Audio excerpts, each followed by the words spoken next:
Part 2. The Man in Grey. Chapter 6.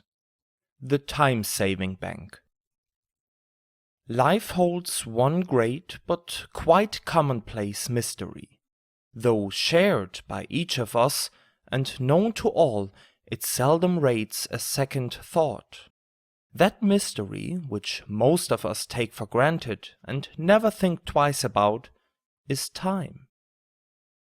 Calendars and clocks exist to measure time, but that signifies little because we all know that an hour can seem an eternity or pass in a flash according to how we spend it. Time is life itself, and life resides in the human heart. The Man in Grey knew this better than anyone. Nobody knew the value of an hour or a minute or even of a single second as well as they did. They were experts on time, just as leeches are experts on blood, and they acted accordingly. They had designs on people's time, long-term and well-laid plans of their own. What mattered most to them was that no one should become aware of their activities. They had surreptitiously installed themselves in the city. Now, step by step, and day by day, they were secretly invading its inhabitants' lives and taking them over.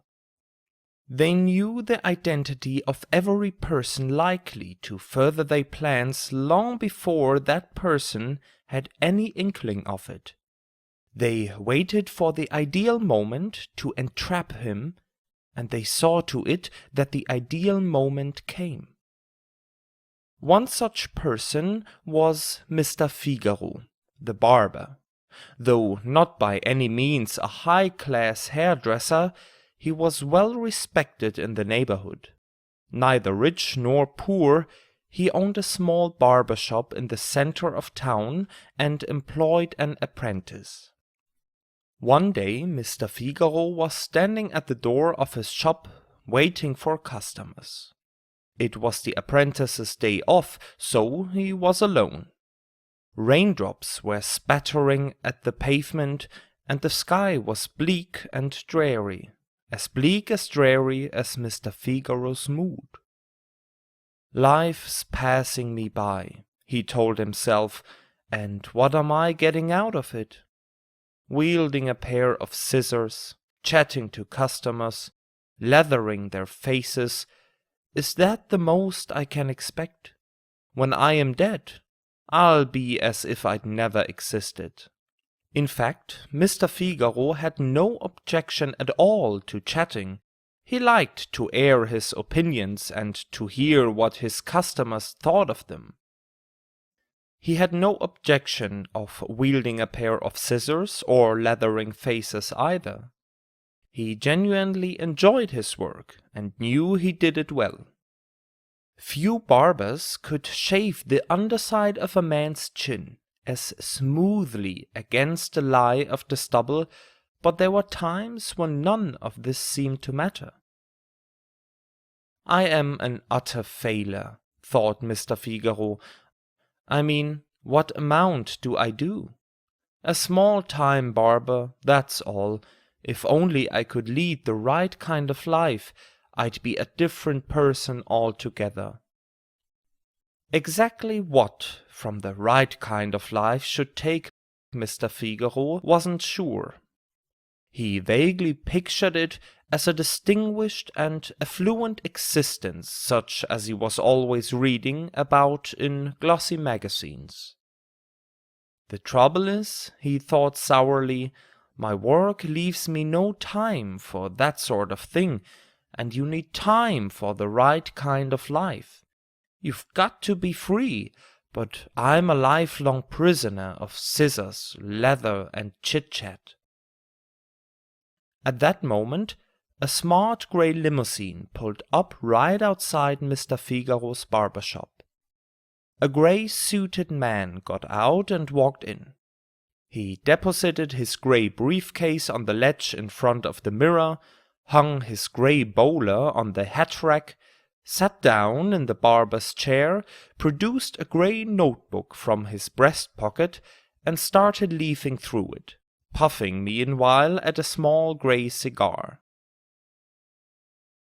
Mr. Figaro shut the street door because he suddenly found it strangely chilly in his little shop.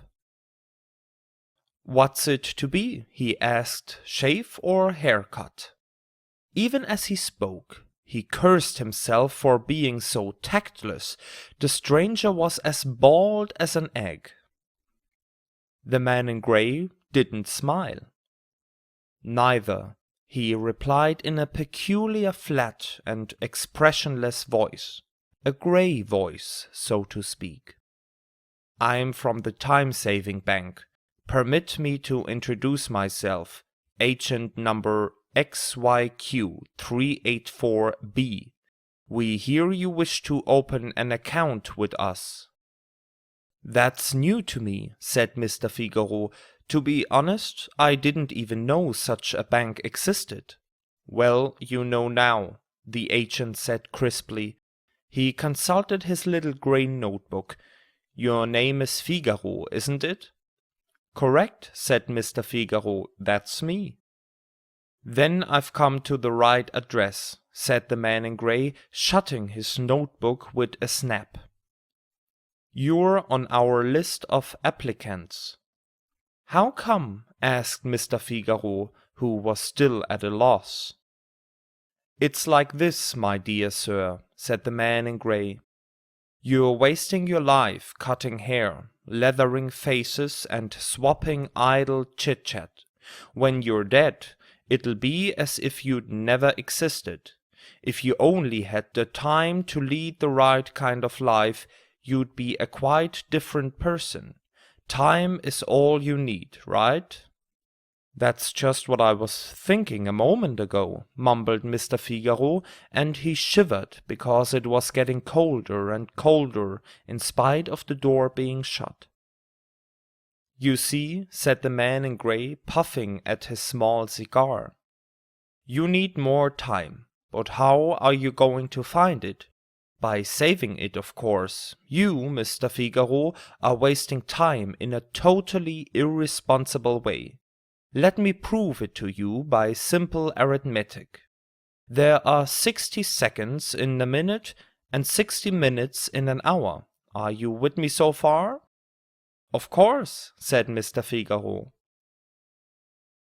Agent number XYQ 384B produced a piece of grey chalk and scrawled some figures on the mirror. 60 times 60 is 3,600, which makes 3,600 seconds in an hour. There are 24 hours in a day, so multiply 3,600 by 24 to find the number of seconds in a day, and you arrive at a figure of 86,400. There are 365 days in a year, as you know, which makes 31,536,000 seconds in a year, or 315,360,000 seconds in 10 years. How long do you reckon you'll live, Mr. Figaro? Well, I hope to live to 70 or 80, God willing. Very well, pursued the man in grey. Let's call it 70 to be on the safe side. Multiply 315,360,000 by 7 and you get a grand total of 2,207,520,000 seconds. He chalked his figure up on the mirror in outsize numerals. 2,207,520,000, and underlined it several times. That, Mr. Figaro, is the extent of the capital at your disposal. Mr. Figaro gulped and wiped his brow, feeling quite dizzy. He'd never realized how rich he was. Yes, said the agent, nodding and puffing at his small grey cigar. It's an impressive figure, isn't it? But let's continue. How old are you now, Mr. Figaro? 42, the barber mumbled. He suddenly felt guilty, as if he'd committed a fraud of some kind. And how long do you sleep at night, on average? Around 8 hours, Mr. Figaro admitted. The agent did some lightning calculations. The squeak of his chalk as it raced across the mirror set Mr. Figaro's teeth on edge. 42 years at 8 hours a night makes 441,504,000 seconds. We'll have to write that off, I'm afraid. How much of the day do you devote to work, Mr. Figaro? Another 8 hours or so, Mr. Figaro said apologetically. Then we'll have to write off the same amount again, the agent pursued relentlessly. You also spent a certain proportion of the day eating. How many hours would you say, counting all meals? I don't exactly know, Mr. Figaro said nervously. 2 hours, maybe? That sounds on the low side to me, said the agent. But assuming it's correct, we get a figure of 110,376,000 seconds in 42 years. To continue, you live alone with your elderly mother. As we know, you spend a good hour with the old woman every day. That's to say, you sit and talk to her although she's so deaf she can scarcely hear a word. That counts as more time wasted, 55,188,000 seconds to be precise. You also keep a budgerigar, a needless extravagance whose demands on your time amount to 15 minutes a day, or 13,797,000 seconds in 42 years. But Mr. Figaro broke in imploringly. Don't interrupt, snapped the agent, his chalk racing faster and faster across the mirror. Your mother's arthritic as well as deaf, so you have to do most of the housework. You go shopping, clean shoes, and perform other chores of a similar nature. How much time does that consume daily? An hour maybe, but... So you've already squandered another 55,188,000 seconds, Mr. Figaro. We also know you go to the cinema once a week, sing with a social club once a week, go drinking twice a week, and spend the rest of your evenings reading or gossiping with friends. In short, you devote some 3 hours a day to useless pastimes that have lost your another 165,564,000 seconds. The agent broke off. What's the matter, Mr. Figaro? Aren't you feeling well? No, yes, I mean, please excuse me. I am almost through, said the agent. First, though, we must touch on a rather personal aspect of your life, your little secret, if you know what I mean. Mr. Figaro was so cold that his teeth had started to chatter. So you know about that too? He muttered feebly. I didn't think anyone knew except me and Miss Daria. There's no room for secrets in the world of today, his inquisitor broke in. Look at the matter rationally and realistically, Mr. Figaro, and answer me one thing. Do you plan to marry Miss Daria? No, I couldn't do that. Quite so, said the man in grey.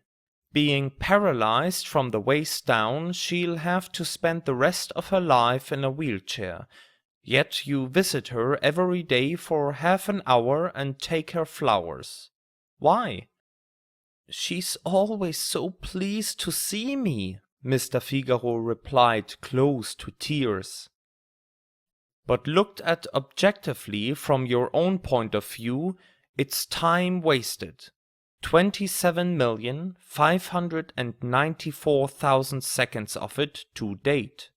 Furthermore, if we allow for your habit of sitting at the window for a quarter of an hour every day, musing on the day's events, we have to write off yet another 13,797,000 seconds. Very well, let's see how much time that makes in all. He drew a line under the long column of figures and added them up with the rapidity of a computer. The sum on the mirror now looked like this. Sleep, 441,504,000 seconds. Work, 441,504,000 seconds. Meals, 110,376,000 seconds. Mother, 55,188,000 seconds. Bacherigar, 13,797,000 seconds. Shopping, etc., 55,188,000 seconds. Friends, social club, etc., 165,564,000 seconds.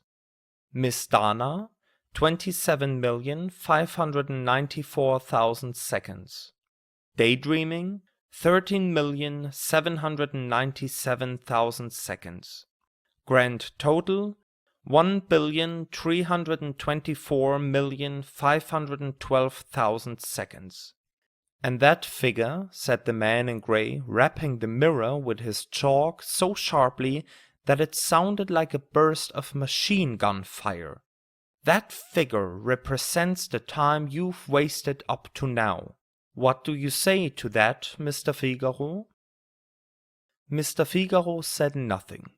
He slumped into a chair in the corner of the shop and mopped his brow with a handkerchief, sweating hard despite the icy atmosphere. The man in grey nodded gravely. Yes, you're quite right, my dear sir. You've used up more than half of your original capital.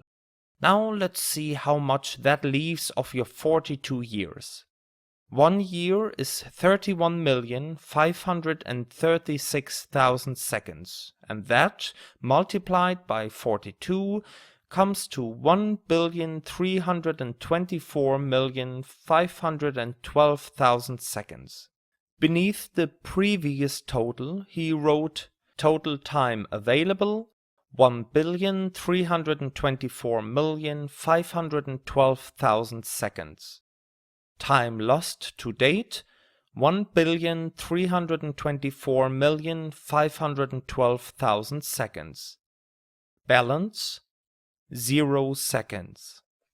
Then he pocketed his chalk and waited for the sight of all the zeros to take effect, which they did. So that's all my life's amounts to, thought Mr. Figaro, absolutely shattered. He was so impressed by the elaborate sum which had come out perfectly that he was ready to accept whatever advice the stranger had to offer. It was one of the tricks the man in grey used to dupe prospective customers. Agent number XYQ384B broke the silence. "Can you really afford to go on like this?" he said blandly. "Wouldn't you prefer to start saving right away, Mr. Figaro?" Mr. Figaro nodded mutely, blue-lipped with cold. "For example," came the agent's grey voice in his ear, "if you'd started saving even 1 hour a day 20 years ago, you'd now have a credit balance of 26,280,000 seconds. 2 hours a day would have saved you twice that amount, of course, or 52,560,000. And I ask you, Mr. Figaro, What are 2 measly little hours in comparison with a sum of that magnitude? Nothing, cried Mr. Figaro, a mere flea bite. I am glad you agree, said the agent smoothly. And if we calculate how much you could have saved the way after another 20 years, we arrive at the handsome figure of 105,120,000 seconds.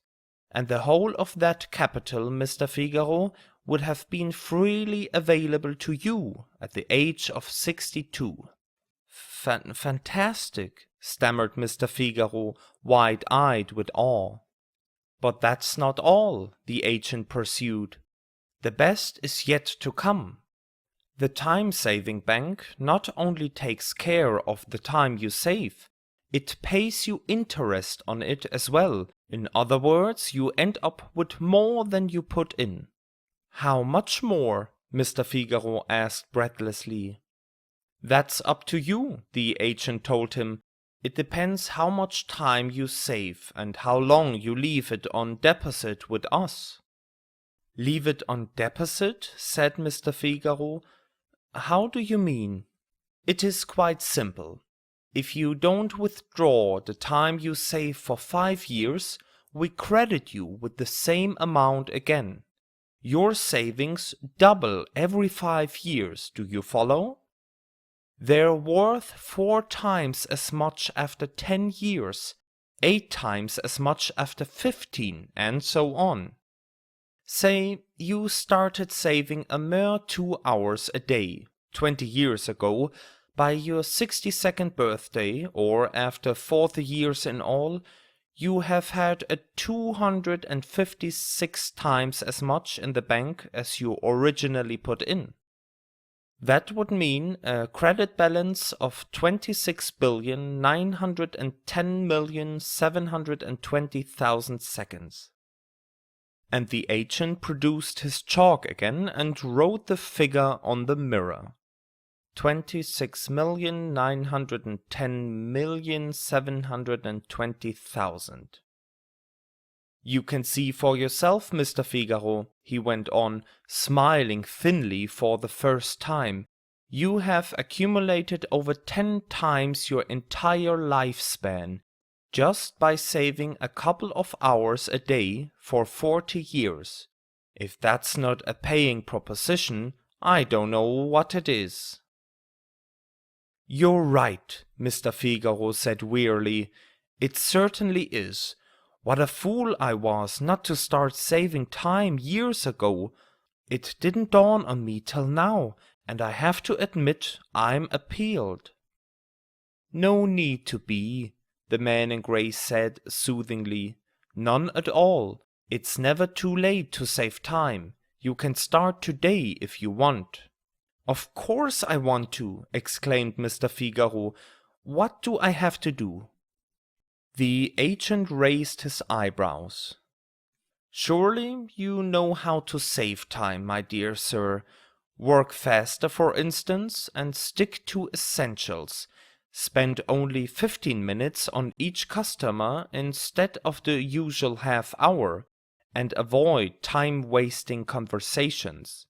Reduce the hour you spend with your mother by half. Better still, put her in a nice, cheap old folks' home, where someone else can look after her. That'll save you a whole hour a day. Get rid of that useless Botcheriar. See Miss Daria only every 2 weeks, if at all. Give up your 15-minute reviews of the day's events.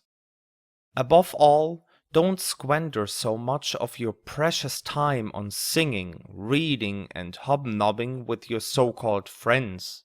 Incidentally, I'd also advise you to hang a really accurate clock on the wall so you can time your apprentice to the nearest minute. Fine, said Mr. Figaro. I can manage all that, but what about the time I save? Do I have to pay it in, and if so, where? Or should I keep it somewhere safe till you collect it? How does the system operate? The man in grey gave another thin-lipped smile. "Don't worry, we'll take care of that. Rest assured, we won't mislay a single second of the time you save. You'll find you haven't any left over." "All right," Mr. Figaro said dazzlingly. "I'll take your word for it." "You can do so with complete confidence, my dear sir." The agent rose to his feet. "And now, permit me to welcome you to the ranks of the great time-saving movement. You're a truly modern and progressive member of the community, Mr. Figaro. I congratulate you." So saying, he picked up his hat and briefcase. "One moment," said Mr. Figaro. "Shouldn't there be some form of contract? Oughtn't I to sign something? Don't I get a policy of some kind?" Agent number XYQ384B, who had already reached the door, turned and regarded Mr. Figaro with faint annoyance. "What on earth for?" he demanded.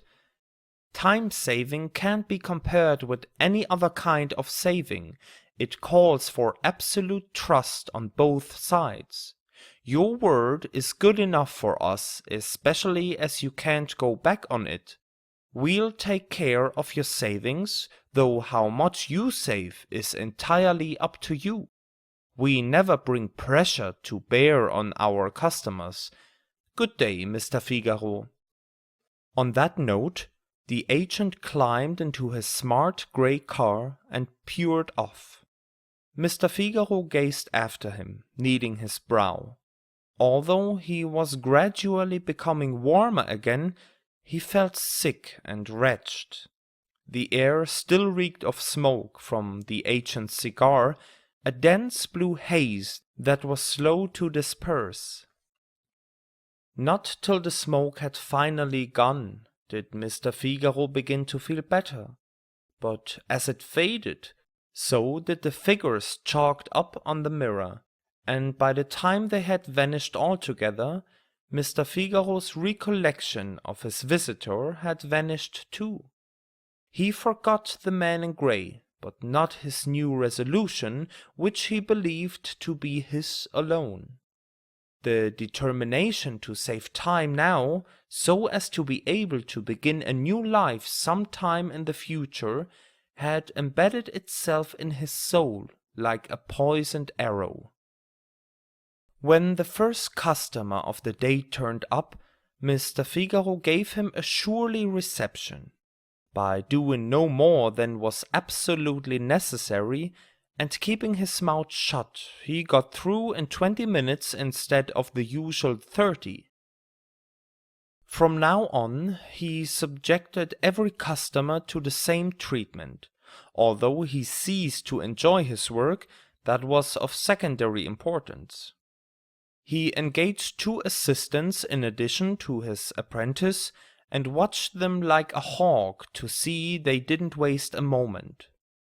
Every move they made was geared to a precise timetable, in accordance with the notice that now adorned the wall of the barber shop. Time saved is time doubled. Mr. Figaro wrote Miss Daria a brief businesslike note regretting that pressure of work would prevent him from seeing her in the future. His Bulgaria he sold to a pet shop. As for his mother, he put her in an inexpensive old folks' home and visited her once a month, in the belief that the grey stranger's recommendations were his own decisions. He carried them out to the letter. Meanwhile, he was becoming increasingly restless and irritable. The odd thing was that, no matter how much time he saved, he never had any to spare. In some mysterious way, it simply vanished. Imperceptibly at first, but then quite unmistakably his days grew shorter and shorter. Almost before he knew it, another week had gone by, and another month, and another year, and another, and another. Having no recollection of the grey stranger's visit, Mr. Figaro should seriously have asked himself where all his time was going, but that was a question never considered by him or any other time-saver. Something in the nature of a blind obsession had taken hold of him, and when he realized to his horror that his days were flying by faster and faster, as he occasionally did, it only reinforced his grim determination to save time. Many other inhabitants of the city were equally afflicted. Every day more and more people took to saving time, and the more they did so, the more they were copied by others, even by those who had no real desire to join in, but felt obliged to. Radio, television, and newspapers daily advertised and extolled the merits of new time-saving gadgets that would one day leave people free to live the right kind of life. Walls and billboards were plastered with posters depicting scenes of happiness and prosperity. Splashed across them in fluorescent lettering were slogans such as "Time savers are going places fast. The future belongs to time savers. Make more of your life. Save time." The real picture, however, was very different. Admittedly, time savers were better dressed than the people who lived near the old amphitheater. They earned more money and had more to spend, but they looked tired, disgruntled, and sour, and there was an unfriendly light in their eyes. They'd never heard the phrase, "Why not go and see Momo?" Nor did they have anyone to listen to them in a way that would make them reasonable or let alone happy. Even had they known of such a person, they would have been highly unlikely to pay him or her a visit, unless the whole affair could be dealt with in 5 minutes flat, or they would have considered it a waste of time. In their view, even leisure time had to be used to the full, so as to extract the maximum of entertainment and relaxation with the minimum of delay. Whatever the occasion, whether solemn or joyous, time-savers could no longer celebrate it properly. Daydreaming they regarded almost as a criminal offense. What they could endure least of all, however, was silence, for when silence fell, they became terrified by the realization of what was happening to their lives. And so, whenever silence threatened to descend, they made a noise. It wasn't a happy sound, of course, like the hubbub in a children's playground, but an angry, ill-tempered din that grew louder every day. It had ceased to matter that people should enjoy the work and take pride in it. On the contrary, enjoyment merely slowed them down. All that mattered was to get through as much work as possible in the shortest possible time. So notices to that effect were prominently displayed in every factory and office building. They read, "Time is precious. Don't waste it," or "Time is money, save it." Similar notices hung above business executives' desks and in boardrooms, in doctors' consulting rooms, shops, restaurants, and department stores, even in schools and kindergartens. No one was left out. Last but not least, the appearance of the city itself changed more and more.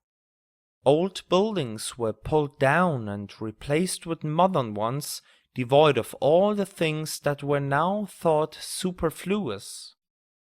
No architect troubled to design houses that suited the people who were to live in them, because that would have meant building a whole range of different houses.